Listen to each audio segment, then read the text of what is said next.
Hello and welcome back to our today's lesson. We are going to look at coordinate systems. If you are new to this channel, we offer geographical insights and content. So if you are a geographer, feel free to subscribe and let's dive into the world of geography. So we begin the definition of the coordinate system. And we know that, as you can see, is a mathematical framework used in cartography and map making to locate points and objects within a given space uniquely. We shall see at some of the characteristics of coordinate system. They are unique, so it should be uniquely. But basically, it's a mathematical framework used in cartography and map making to locate points and objects within a given space. So we have coordinate system consists of 2 or 3 perpendicular axes which intersect at the common origin. For example, a well-common known one is a two-dimensional one. Is mainly used in Cartesian coordinate systems. So in cartography, the most common coordinate system is Cartesian coordinate system. The one which includes the x and y axis. I know you are familiar with those ones. So let's go to types of coordinate systems. We have latitude, state plane coordinate system, British national grid, Gauss-Ruger coordinate system, universal transverse, Mercator UTM. So latitudes and longitudes, they consist of 2 parallel lines, that is latitudes and longitudes, that intersects at the equator and prime meridian respectively. I know you have heard of that before. Let's go to state plane coordinate system.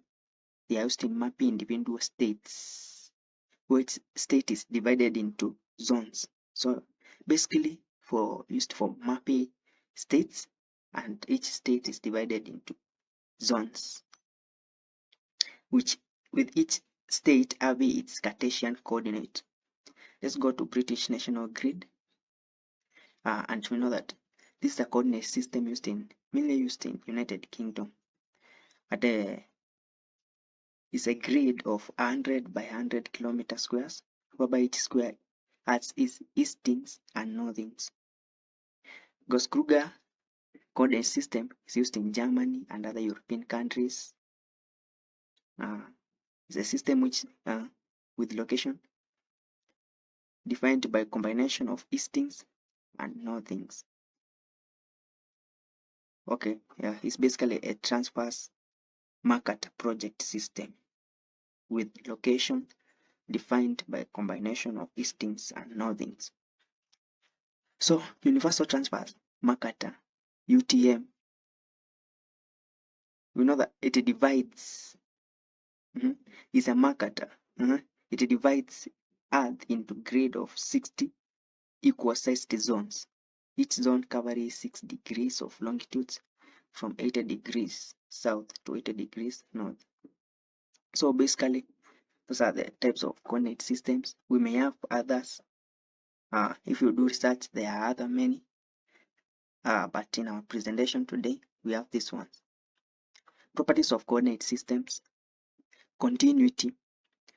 We know that they must be continuous because the space is continuous in nature, and this allows creation of continuous and uninterrupted representation of geographical features across an area or across different map projects.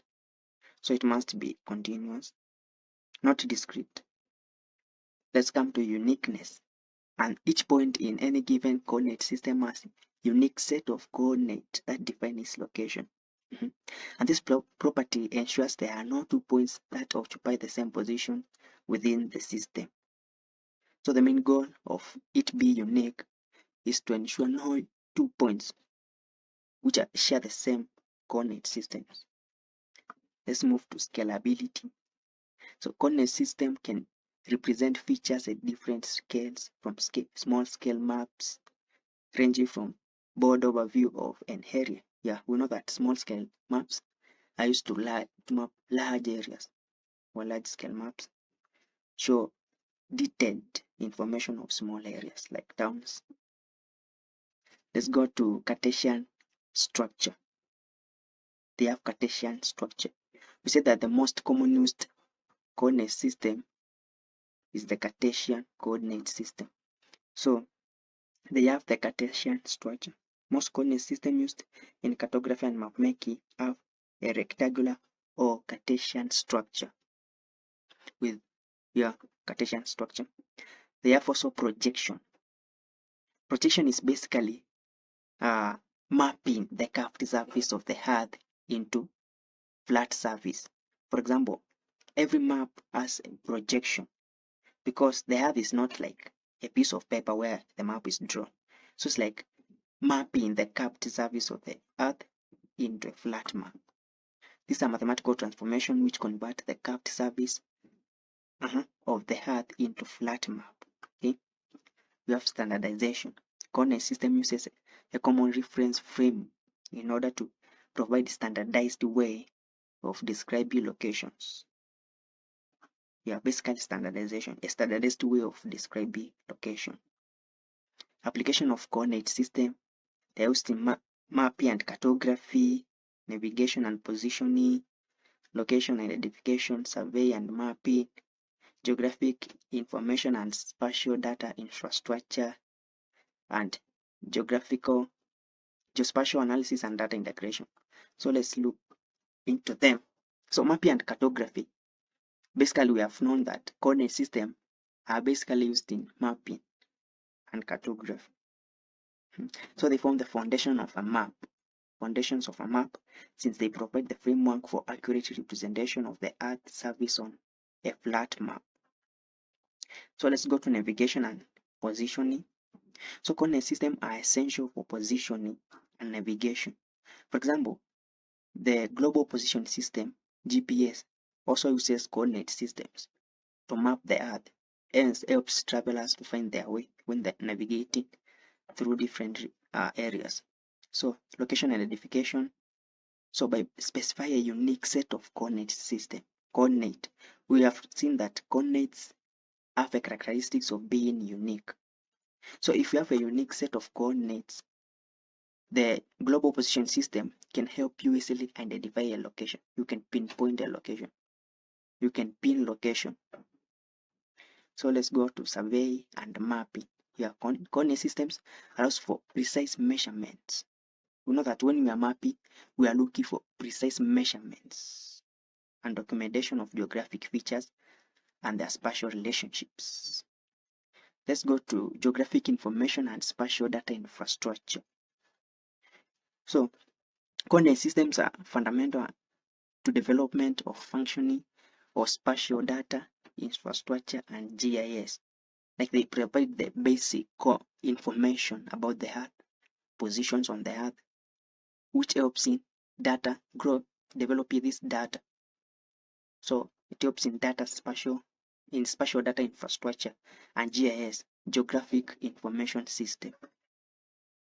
So we have geospatial analysis and data integration. Coordinate systems allows for overlay, comparisons, and combination of different data sets by using a common coordinate system. Geographical data can be analyzed and integrated, enabling comprehensive understanding. So that is it for today. Hope you enjoyed the video. We are going to make more videos, let's say on scales, any geographic info data or geographic concept is being we present it on this channel. So keep tuned. Bye.